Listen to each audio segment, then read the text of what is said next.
Dans ma première infolettre de 2025, je disais que ce serait l'année des agents. Mais en quoi un agent diffère d'un assistant ou d'une automatisation?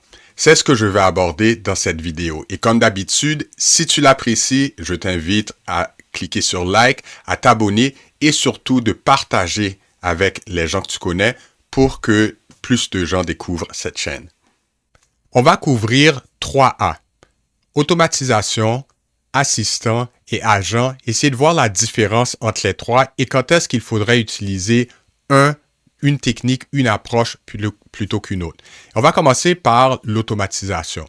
Donc, l'automatisation, c'est quelque chose qu'on comprend relativement bien et c'est quelque chose qui est très linéaire, c'est-à-dire que on a des données en entrée, on sait quelle est la première étape, la deuxième étape, la troisième étape, et ainsi de suite, jusqu'à ce qu'on ait un résultat à la fin.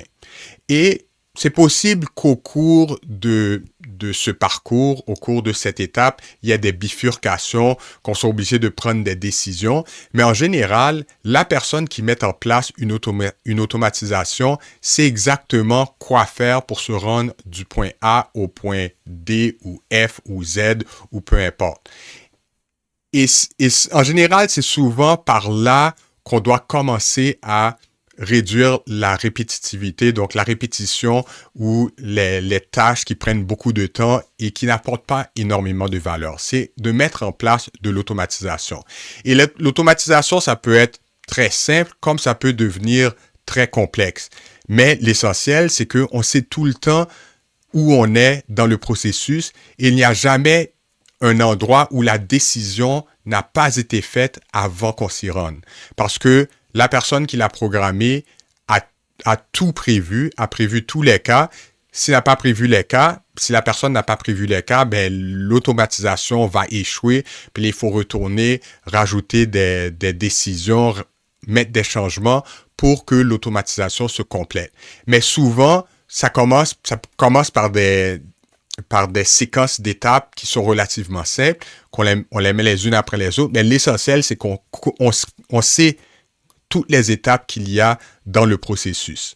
Et on le fait régulièrement. On a des outils d'automatisation dans la vie de tous les jours qui sont très utiles, qu'on utilise, qui sont très faciles à utiliser. Par exemple, lorsqu'on reçoit un courriel, on peut lui mettre pas un tag, là, mais une balise ou un identifiant, simplement en se basant sur la personne qui l'a envoyé ou le contenu du titre ou qui l'a reçu.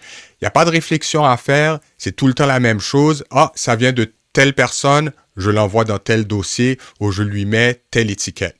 Ça vient d'une autre personne, je fais autre chose avec. Donc, on le sait tout le temps à l'avance. Et si on reçoit des nouveaux courriels, on peut rajouter d'autres règles pour mettre d'autres étiquettes ou déplacer les courriels dans d'autres dossiers. Donc ça, c'est un exemple d'automatisation. Un autre exemple, c'est un tunnel de vente.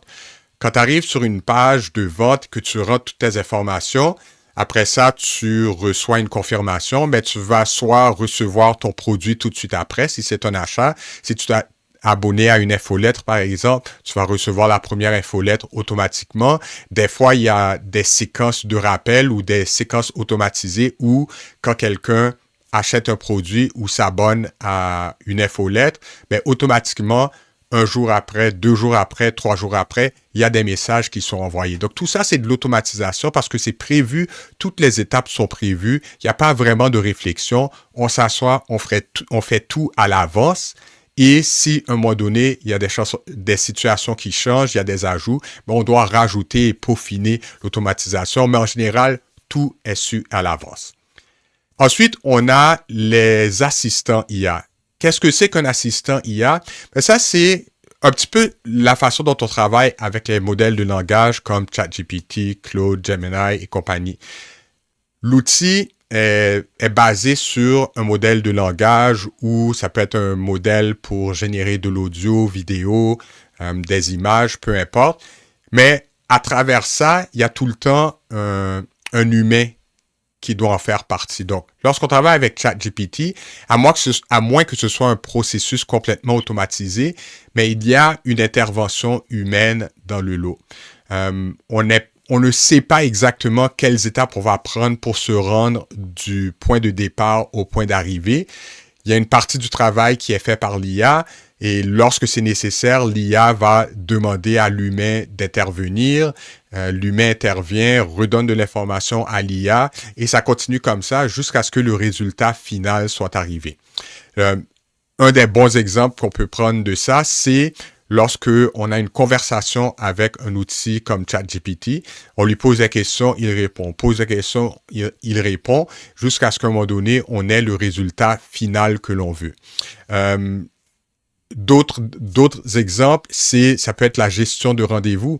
On peut avoir un modèle qui reçoit les courriels, qui est capable de déterminer ça c'est un rendez-vous et le mettre dans le calendrier.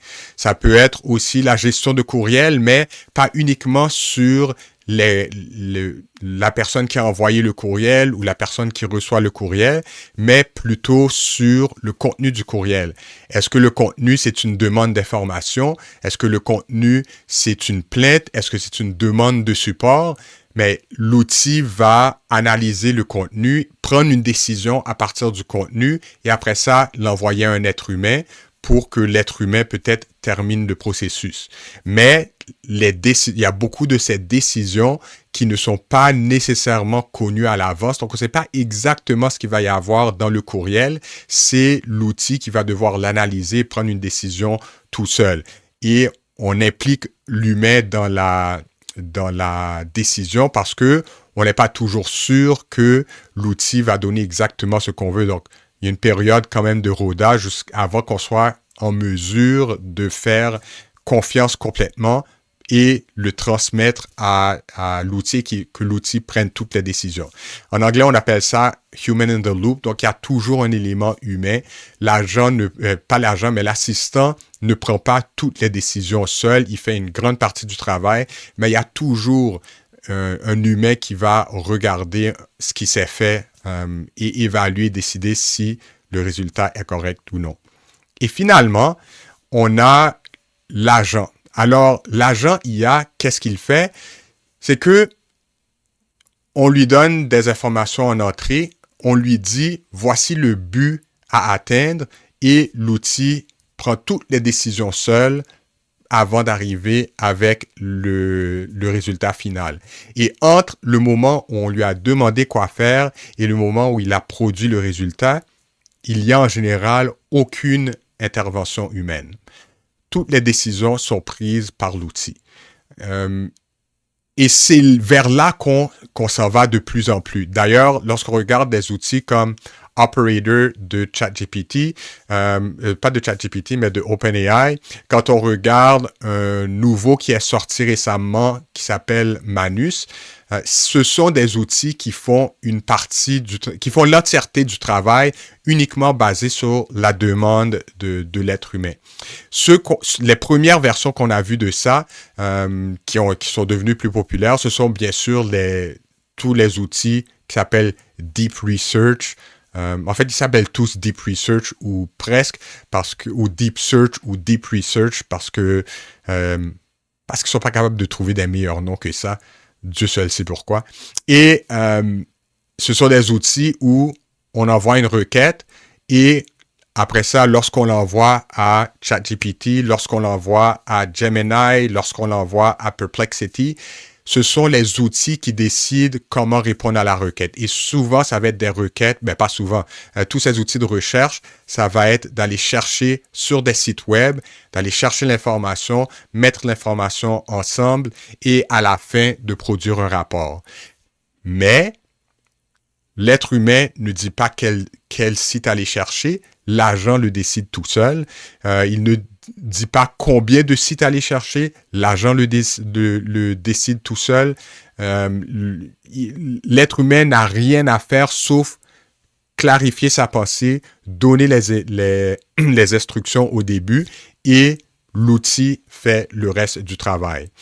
Et Manus, lui, qui est un outil chinois qui est sorti depuis la semaine dernière, il va une étape plus loin.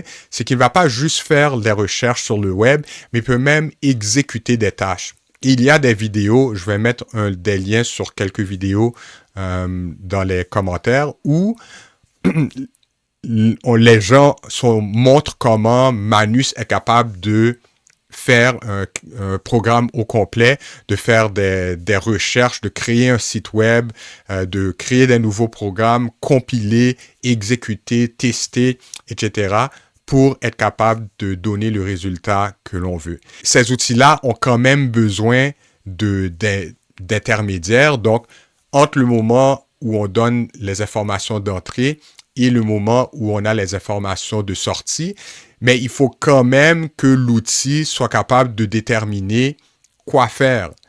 Donc, dans le cas de la recherche, oui, on dit voici ce que je veux rechercher, voici ce que je veux comme final, ou au final, en fait, c'est toujours un rapport, mais entre les deux, il y a des outils qui permettent de faire de la recherche, de trouver les bons sites web, de filtrer les sites web, choisir les bons, les mauvais, etc.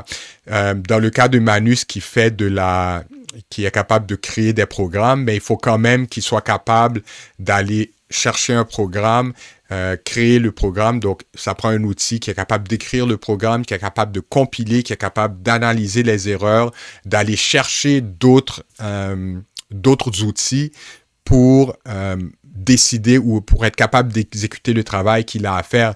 Et pour utiliser tous ces outils-là, ça prend ce qu'on appelle un orchestrateur, donc un chef d'orchestre qui comprend tous les outils. Et lorsqu'on lui donne des données en entrée, on lui donne un but ou un objectif à atteindre, l'agent est capable de regarder parmi la panoplie d'outils qu'il a à sa disposition et décider lesquels utiliser. Il va décider, je dois utiliser l'outil de compilation, je dois utiliser l'outil de création de tests, je dois utiliser l'outil pour naviguer le web, je dois utiliser l'outil pour payer avec une carte de crédit. Peu importe, tous ces outils-là vont devoir être bâtis pour que l'orchestrateur soit capable de faire son travail. Et avec les modèles de langage qui s'en viennent de plus en plus performants lorsqu'ils sont gratuits, donc on parle de DeepSeek, on parle de DeepSeek R1, DeepSeek V3, Llama en a, et il y en a plein d'autres qui sont disponibles gratuitement et qui s'en viennent de plus en plus importants. Mais ce qui va devenir intéressant, c'est qui est capable de construire les outils qui vont parler à un orchestrateur, et l'orchestrateur va être capable de combiner les outils avec le modèle de langage en arrière et de créer des choses nouvelles. Et peut-être même éventuellement avoir des agents qui sont capables de créer les outils que l'agent a besoin pour compléter son travail parce qu'il voit que dans la panoplie d'outils qu'il a à sa disposition, il n'y en a aucun qui fait ce qu'il a besoin pour être capable de se rendre à l'objectif final.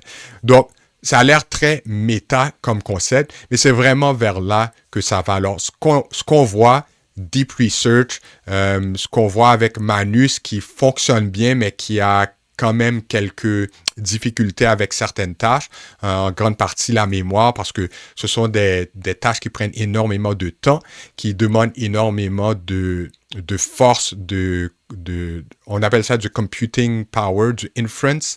Donc, ça demande beaucoup de calcul pour être capable de faire tout ça. Donc, à un moment donné, soit il manque de capacité de mémoire pour retenir toute l'information entre le début de la tâche et la fin de la tâche, soit ça coûte tellement cher à exécuter qu'il est obligé d'abandonner.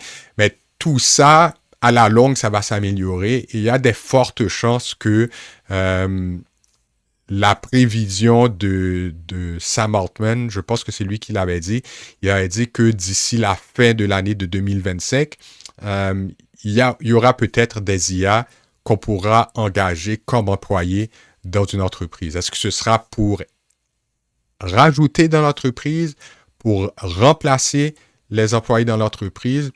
Ça, c'est autre chose. Mais c'est clair que c'est vers là que les choses s'en vont. Sur ce, j'espère que tu as apprécié la vidéo, même si vers la fin, j'avoue que ça fait un petit peu dystopie. Ça fait peut-être un petit peu peur. Il y en a peut-être qui vont penser, ben là, tu parles de Terminator et tout. Non, je parle pas de Terminator. Avant qu'on se rende à ce niveau-là, il va y avoir beaucoup de changements au niveau de la société, à mes yeux, il va y avoir beaucoup de changements à ce niveau-là. Définition du travail, qui fait quoi. J'ai entendu cette semaine quelqu'un qui faisait le commentaire en disant qu'est-ce que je demande à mes enfants d'aller étudier parce que jusqu'à présent, un des meilleurs postes qu'on pouvait aller choisir, c'était le poste de programmeur. Mais si, comme le chef d'Anthropic dit, d'ici l'an prochain, au-delà de 90% du code sera écrit par des machines et les êtres humains vont juste surveiller ou tester ou quelque chose du genre, mais qu'est-ce que ça laisse aux êtres humains du côté de la programmation? On ne sait pas. Les choses vont changer. Il va y avoir des rôles différents, mais ça risque de ne pas être de vérifier est-ce que j'ai mis le point-virgule au bon endroit et est-ce que c'est pour ça que ça ne compile pas. On ne sait pas. On ne sait pas. Seul l'avenir le dira. Sur ce, j'espère que ça t'a plu et on se dit à la prochaine.